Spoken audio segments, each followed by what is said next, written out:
Suruchi cooking with माधुरीच्या किचनमध्ये आज मी दाखवणार आहे रसम।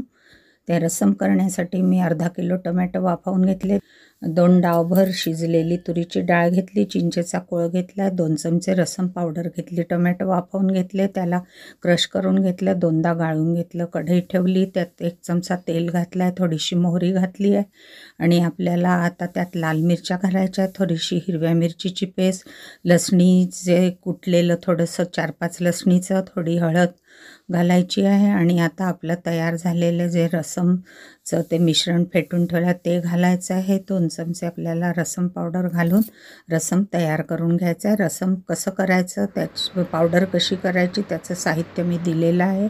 आपल्याला ही रेसिपी नक्कीच आवडेल, नक्की करून बघा। आता छान उकळी येऊ द्यायची, उकळी आली की आपलं रसम तयार आहे। थोडासा मी काळा मसाला घालते आहे, थोडा हिंग घालायचा आहे, मीठ घातलं आहे चवीला। असं आपलं रसम तयार आहे। चिंचेचा कोळ घातला आहे, कढीलिंब घालायचं आहे, मी तेलात घालायचं विसरले। आपल्याला ही रेसिपी कशी वाटली, आपण माझ्या चॅनलला लाईक, शेअर आणि सबस्क्राईब नक्की करा, त्यामुळे नवीन पोस्ट केल्याबरोबर आपल्याला मिळतील।